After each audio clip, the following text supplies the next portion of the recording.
Hello and welcome to this very special broadcast that we're bringing to you today on a very important and significant subject and a very significant sector as well. We're talking about the pharmaceutical industry and how it has coped through this pandemic because it has been at the forefront of, like many other sectors, it has been quite up there and at the forefront of this battle against COVID-19, a pandemic of sorts that we didn't see coming. And of course, we're still learning a lot about as we spend time over it. Joining me today are some very eminent personalities. Joining me is Mr. Satish Reddy, President of the Indian Pharmaceutical Alliance and Chairman of Dr. Reddy's Laboratories. Mr. Reddy, welcome to this discussion. Mr. Nilesh Gupta, Managing Director of Lupin Limited, is also joining us. Mr. Pankaj Patel, Chairman, Cadila Healthcare Limited, is also joining us. And Ms. Samina Hamid, Executive Vice Chairperson of Cipla Limited, is also joining us on this discussion. Thank you so much, all of you, for joining us on India Today for this very important discussion. Now, of course, like I introduced and I spoke about the fact that there are several challenges that probably this industry has faced because it was suddenly thrown out there at the forefront of this battle and it had to lead from the front. So, I mean, obviously, we try to understand what those challenges have been. I mean, it's been about like 3 months or so. So you've probably got a grip over it. But currently, the pharma industry, what are the challenges that it faces? That is what we are trying to understand over here. Mr. Reddy, if you could, kick this off. Thank you, Poulomi. Thank you for inviting all my colleagues in the industry also on this panel today. First, like you said, the challenges, right? So there were several challenges that we faced, and we continue to face some. But by and large, when it comes to say the operations part of it, because ever since the time the lockdown started, it really called for a lot of effort on the part of the industry to get the operations running. Of course, we were declared as essential industry, so that's why we started operating. But it required a lot of effort on. And on this part, I would definitely like to thank all the stakeholders, starting especially with the employees or the colleagues in the pharmaceutical industry, for all the people who showed up for work and all the leadership at all levels of management, making sure that we work together in a very collaborative way to ensure that we reach the medicines to the patients. I think that was foremost on our mind. Of course, for management like us, it was also important that we keep the safety of the employees in mind. So it was a twin objective: safety of employees and making sure medicines reach the people ultimately. Right. So that's one of the stakeholders, the most important one. And then we also had our vendors, who supply to us, the packaging industry, the ancillary industry, the various people who were involved in that. Also the logistics providers, the distributors, and most importantly, the way the government also responded to us helped us a lot during this time. They were extremely responsive and, putting all our efforts together, collaborating, making sure that, that we did all the right things. And like I said, to ensure the safety of the employees and make sure that the medicines reach the people. The industry has faced all the challenges, and I'm glad to say that most of the operational issues have been sorted out, and things are looking much better now. Right. So, would you say that these initial challenges that you faced, coming to terms with this very unprecedented situation, the pharma sector, those initial challenges have been mitigated? For instance, interstate transport and movement, as well, some of the things that come to mind as well. Mr. Patel, if you could address that question. So I think as Satish was just talking about, we had initially we were in a mode of a firefighting to make sure that the plant start operating. People have been provided with enough safety related education, and also safety measures are built up. I think it has become next normal now for us to run the plant. What is required now is to move forward and make sure that how do we meet the next challenges which we face in the industry. The first is whole supply chain, whole people who are ancillary industry to us, who is supplying products to us. How do we really help them to come up to the level so that they can continue making things happen? How do we make sure that the raw materials essential for that is available from all the plant? Also, there is a rising cost issue, which is a major challenge. Our transportation costs have gone up multifold, not only within India but also outside India. The second is there is because of there is a kind of a overall cost increase in the manufacturing facility because we have to provide additional protection measures, some additional PPE kits. So our cost of conversions also is getting impact, and also so is our ancillary. So all our packing material, raw material, everything has seen a price increase across the board, and as a result, what we see clearly is there is a huge cost pressure coming up. Plus, on top of it, some of the imported material, foreign exchange impact also is there. So overall, we have a challenge now that we have a cost going up, and in that we have to make sure that we optimize our cost and continue progressing as we have progressed up till now. So that I think the next challenge we are facing, and we are all geared up to address this and make sure that this should not deter us from what we have achieved up till now. How do you do that? How do you face that cost challenge that you're talking about? So the cost challenge, of course, first of all, it's basically again going back to government, representing the government, telling them about some of those things which are there under their control. They should help us to really rationalize the cost. Also negotiate and discuss with our suppliers if they can help us. And of course, ask the government. There is a need to really look at the cost and help the industry. When industry has done phenomenal job of providing medicine continuously, and there were no shortage complaint during the lockdown or subsequently. I think it's going to be very important now that government rises to help the industry to also rationalize the prices so that we are able to continue progress. It Right. would be cost the negotiation and at the same time price increase. Right. As far as because obviously most of our viewers don't probably understand the technicalities of things, so I'll stick to trying breaking it down into what is topical and what are the questions that they would like answered. Now there is a lot of questions around: have we invested much in our public health sector over time? Has that investment borne any fruit? Because it appears to the outsider, to the layperson, that it appears to have been very poor. Do you think there are lessons that we can learn from this pandemic? Because reports indicate that there is a crumbling of the structure. It couldn't bear the weight of what happened.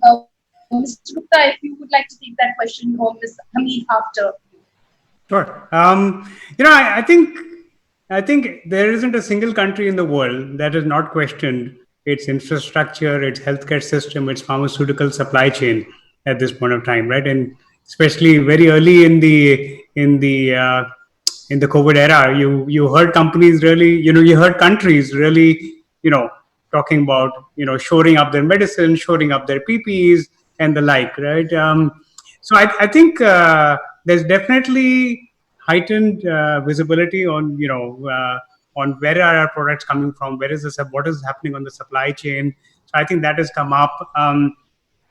I think Pankaj Bhai touched on it, but logistics. I think there is I think there is a significant amount of ramp up which is required on logistics as well. To add to Pankaj Bhai's point before, one of the other things that we're doing is, what do we learn from this new way of working at this point of time, right? So, and how do we change things at this point of time? So does that mean more automation in our facilities? Does it mean some people working from home? Does it mean a more skilled smaller workforce working on certain operations as well? I think all of this boils down to a lot of things that you would look within the companies, and a lot of things that you would look from the infrastructure as well.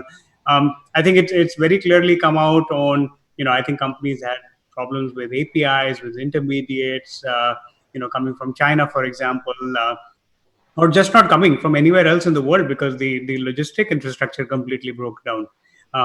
We're still coming out of that. I think the point that Pankaj Bhai made on freight cost, for example, how can you afford 4 times the freight cost of what is normal? And it's not necessarily that it is not necessary that it should have gone to the level that it did, but it was just a complete breakdown of that infrastructure already. So I think we look internally. We will look together as an industry as well. Satish touched on this point, and he talked about our employees, he talked about our vendors. I think we really came together as an industry as well. Like we were saying lightly before, we've been talking to each other a lot, right? And I think it's just because the uncertainty of an event like that, and that you have to take care of measures outside of your own. And I think these are all parts of the new way of working. But I think there's definitely a need on the infrastructure, whether it's really the last mile. But I think whether it's trains, whether it's trucks, what kind of ports do we have? What's the availability of flights? So all of these are going to be important going forward, and some of them will be deep structural changes that have to be made. Right. Ms. Hamid, would you like to comment on that as well? I think, so Poulomi, just to touch on your question on public sector investment into healthcare, I think in India, it's at an abyssal low, actually. It's about 1.2% of GDP. And if we compare to other developing economies, they're definitely higher than us. And I think the aim is, especially after this pandemic, that how do we take healthcare expenditure up to 5%, over the next 10 years. And I think, the pandemic has been unprecedented, and I don't think any government around the world can say that they were prepared to deal with the onslaught that they brought. And I think, India seems to have handled it at different levels. Our mortality rate is definitely low, but obviously we went down into a much earlier lockdown just to give our healthcare infrastructure a little bit more time to build up. But I don't think that lockdown is the panacea to a pandemic. I think, it's about creating a lot of awareness around sanitation, around health, around civic sense, social distancing, all of this. And it's, in a highly populated country like India, with the density of the population the way it is going to definitely be a challenge for our government. But I think there's a lot of opportunity in public-private partnerships between the government and industry on what we can do to bring primarily healthcare up, both in the rural and village areas. And I think Ayushman Bharat was a very brave and ambitious move by the government to make sure that healthcare and insurance can go down to different levels in the society. But I think what's important is about the access to not just affordable drugs, but to make sure that we have a regulatory system that ensures that the quality of the drugs is important. It's not just about cheap drugs, it's about affordable but high quality drugs. So I think, this is a lot of work that will have to happen between industry and government, and it's a solid partnership that will help pave the way for public sector health in India. Right.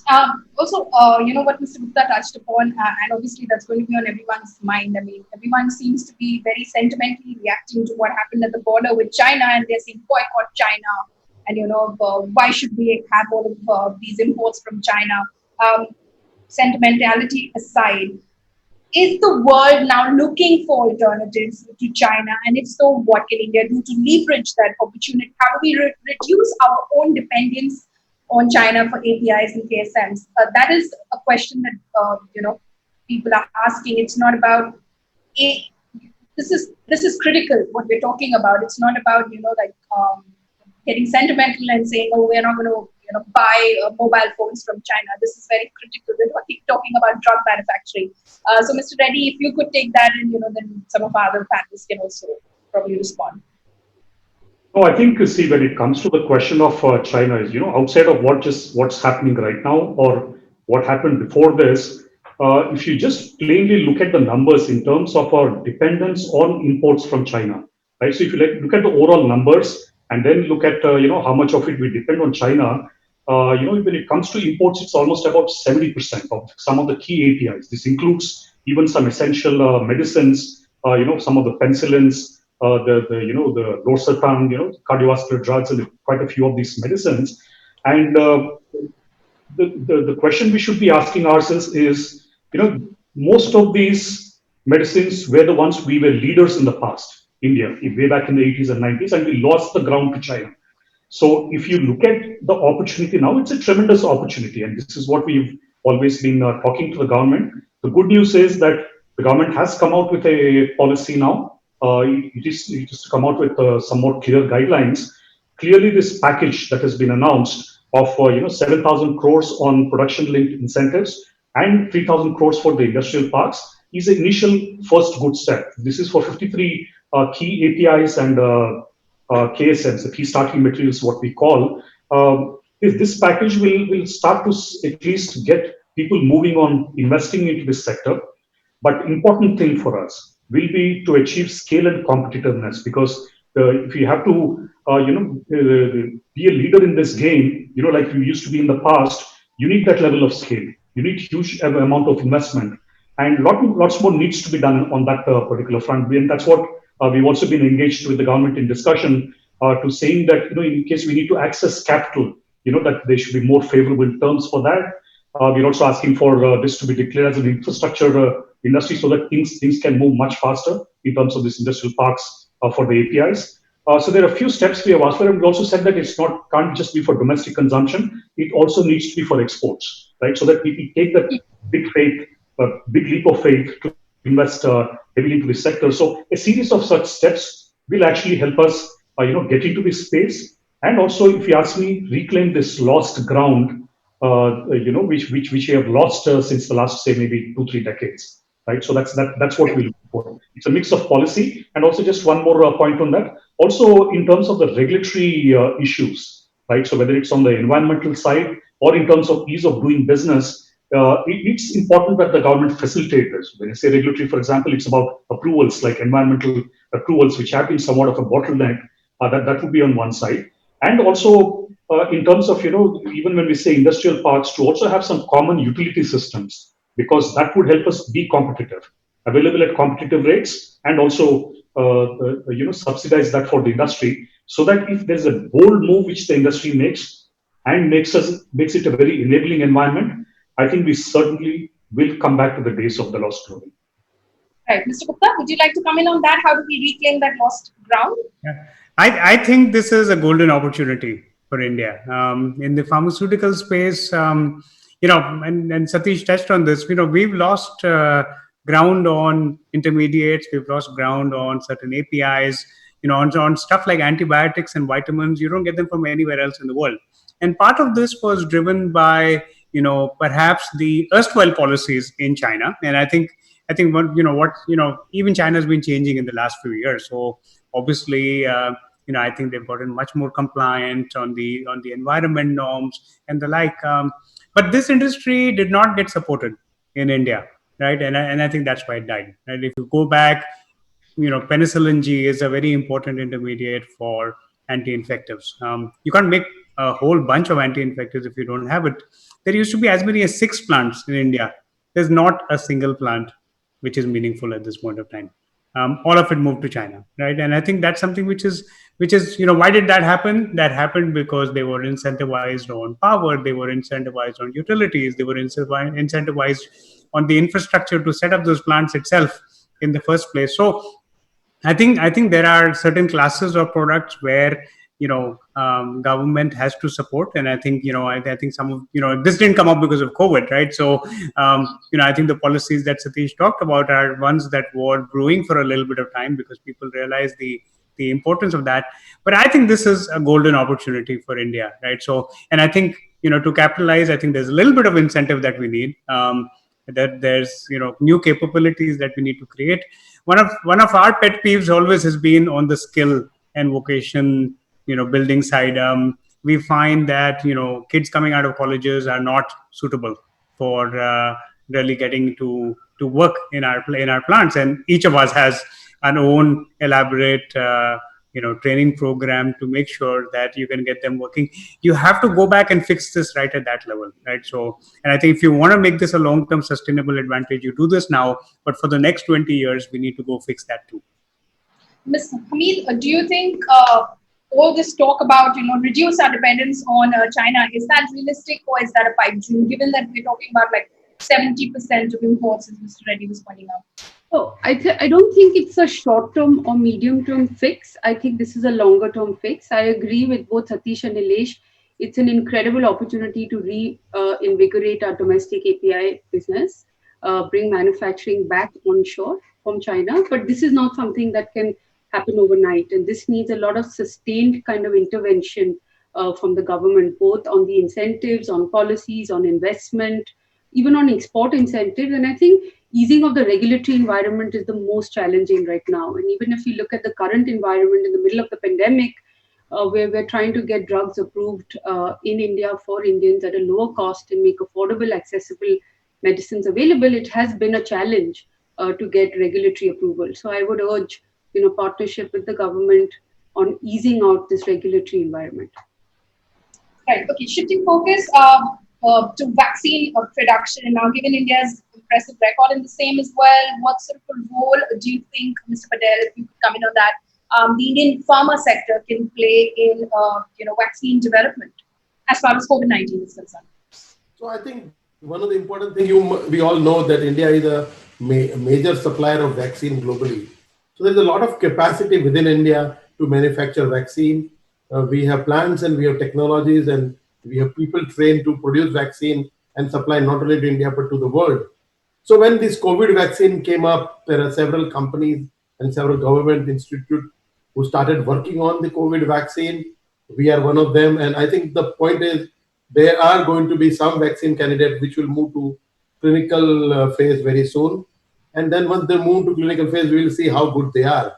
At the same time, some good companies also are negotiating with other global players who are also developing vaccine and various stage of clinical development to basically bring them to collaborate with them and produce in India, and through that basically bring down the cost for Indian people for the vaccine. In my view, vaccine is going to be a very, very important step towards fighting this disease pandemic which we are facing today. It's not going to come very soon, but it's definitely going to come one day, and that's the time we will see end of the light at the end of our tunnel. Well, so as far as Kerala is concerned, if I can ask you, where is there light at the end of the tunnel? At what stage are you at right now? As we publicly know, we are currently in the animal toxicity phase, and the studies are likely to be completed soon. So as soon as that is over, we will let you know, and that's where we would like to start the clinical study. Right. Okay. So just to wrap up this conversation, I would just like to get final thoughts from all of our guests on what is the vision forward for the industry, which obviously was pushed into the throes of this pandemic with little experience as far as this pandemic was concerned. But given that now you've had some time to have conversations, like you said, amongst yourselves and get a grip of the situation, the vision for the industry, because COVID-19, we're still here, we're still in the middle of it. So what do we expect in the future? Mr. Reddy, you can start, and rest of our guests can come in. Sure. Just to, like all of us are agreeing, right? So we're saying it's a tremendous opportunity at this point of time, for the entire industry itself, because in terms of, even the COVID drugs that we were able to supply during this pandemic, not just within India and to the world, of some of the repurposed drugs up till now, and also in terms of partnering with other companies on COVID drugs, and which we intend to supply globally. It's a tremendous opportunity for the industry. So if I were to talk about the vision, so last year we came out with a document, the Indian Pharmaceutical Alliance came out with a document, just to say that, in terms of a 2030 plan, in the next 10 years, from the current, say, $41 billion of the industry, there's a potential in the next 10 years to go up to almost $120 billion, almost triple the size of the industry in terms of what we can do, because that would help us reach almost number one in volumes. Currently, we are, say, number 3 in volumes across the world. And then if you say maybe somewhere around 10 in value, we can go almost up to 3, the third in terms of value. So that's the potential in terms of, it's like what's available. And it's definitely doable. It's not something that's come out of the air in terms of this number, but there's several steps that we need to do. And what we feel are, broadly 5 things that we need to do if we have to achieve this. We talked about the API industry, the potential and what can be done on the front. The second one would be, the innovation, research and innovation.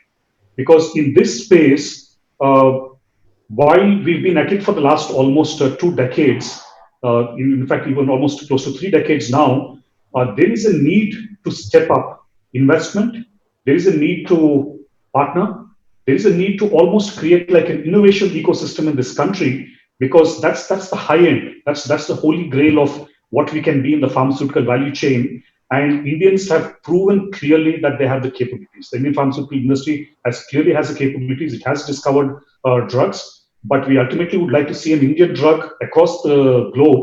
And for that, it requires a huge amount of partnership, investment, incentives from the government, policy level interventions, and also collaboration between industry and academia to take us to the next step. So innovation is the second one.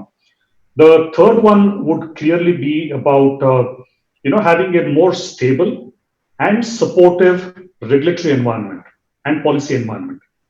Because especially when we look at investments, industry needs the assurance that whatever policy is made will be stable. It won't be continuously tinkered with, so that you can plan those investments. Pricing is one such policy, for example. We require a more flexible pricing policy, which would give us that much more certainty. And regulatory environment also we have talked about, right? So when it comes to new drug discovery, the regulatory environment should be very enabling to help us do this. The fourth one would be, to accelerate this access to universal healthcare. Right? We talked about improving the healthcare infrastructure. We talked about high quality, affordable medicines that we can produce. So that would be very important for us to do. And the fifth one would definitely be this thrust on the exports. Because here is a huge potential in terms of what India can do, because for nothing, we are not known as the pharmacy of the world. So we have done tremendously well. If you see, the 60% of the global vaccine production is from India. 1 in 3 medicines, generic medicines in the US are from India. And if you see in the UK, 1 in 4 medicines are from India. And it's a huge potential in terms of what we can do. So as a vision, I think we really have everything for us to get us going to be the leading pharmaceutical player in the world. Right. Mr. Gupta, quick thoughts on what you think? Yes. So I think there's a quote that I've loved at these times. Adversity does not build character, it reveals character. I think the character of the pharmaceutical industry has truly been revealed in this time. And I think we've really stepped up to the plate.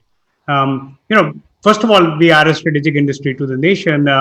We have the scale, we have the reach, the numbers on that. But, we have 40% of market share in the US. These companies that are just on this panel right here have, close to 20% market share in India. We made sure that we did not falter. Obviously in the early days of the pandemic, people were beaten up. There was just so much uncertainty, but I think we pushed through through to the front. I think we were supported, but there was definitely a couple of weeks where there was complete chaos. But I think we made sure that we could be counted on. This is a strategic industry. It needs to be nurtured. I think this is a long-term industry. We love being a part of this industry. Right? There's a whole bunch of industries that you could be in where you would make money, but you're not necessarily doing good. We are doing a lot of good here as well. So there's a lot to feel good about in this industry. It is a strategic industry. Importantly, it has the right scale and reach as well. Right. Ms. Hamid? Yeah, so, just exactly what Satish and Nilesh have said, that India is truly the pharmacy capital of the world. And I think this is a great opportunity for us to step up to that challenge. And 40 billion in revenue is no small amount, and we're a big contributor that helps the trade deficit just because of high volume and value of export of the industry. So I think creating this innovation hub, bringing R&D at the center of what we do, easing the regulatory environment, just making sure that we have universal, affordable, and accessible medicines. I think that's the mantra of what we stand for today. Right, Mr. Patel, final thoughts. Yeah, I think everything has been said, so I'm not going to repeat, but I think some of the things which we have learned and that we should practice more is together we can become much stronger. And as pharma industry, I must say that because we work together very tirelessly, for every day we used to meet and have a discussion for last almost 90 days. And that has actually, together we have learned from each other to become stronger in times of adversity which we are facing today. I think what India needs is a great innovation now. If there is going to be a problem, healthcare challenge, we cannot depend on outside world. We have to depend on our own capabilities. And for that, a strong innovation ecosystem are going to be very, very important. And everything what is required for that done, the government has to do it. Be funding of the innovation, removing the regulatory hurdles. Unfortunately, we are the only country in the world where for doing research we require permission, which is not there anywhere in the world.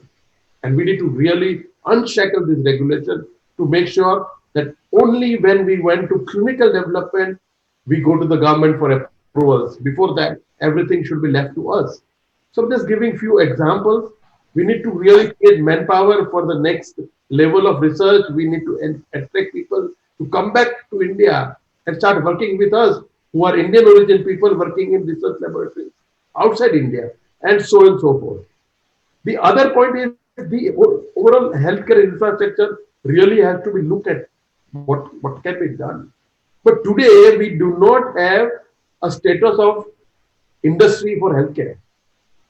Pharmaceutical is considered as industry, but what about hospitals? If government is going to provide all the hospitals in this country, we don't need industry. But if we are going to have a healthcare industry other than the government hospitals, etc., we need to create a kind of a ministry who will actually promote the healthcare industry in this country. Otherwise, nothing is going to happen. On top of it, everything, the self-dependency would be very important from a future security point of view. And I think we have discussed a lot of points on that. So I'm not going to repeat that. But I think what we need is that we have a good policy. Now, once the policy is in hand, the guidelines will come. The devil always remains in the guidelines. And we need to ensure that we have the guidelines which are the same, which capture the same spirit with which the policy has come, so that we can see we achieve self-dependency as far as pharmaceutical industry is concerned. Right. We believe the industry has great capability, great talent, and great entrepreneurship, and we can achieve all our goals which we are aiming to if right environment is created. Thank you very much. Right. Mr. Patel, thank you so much for summarizing it so well, and for all to all our guests, our panelists, for their thoughts as well as to what the industry has faced already and what the challenges have been so far, and of course what the vision for the industry is going ahead. Very critical, very strategic to India's fight against COVID-19. Thank you so much for joining us, Mr. Reddy, Mr. Gupta, Mr. Patel, and Ms. Hamid. Thank you so much for joining us. Thank you. Thank you for having us. Thank you. Thank you very much.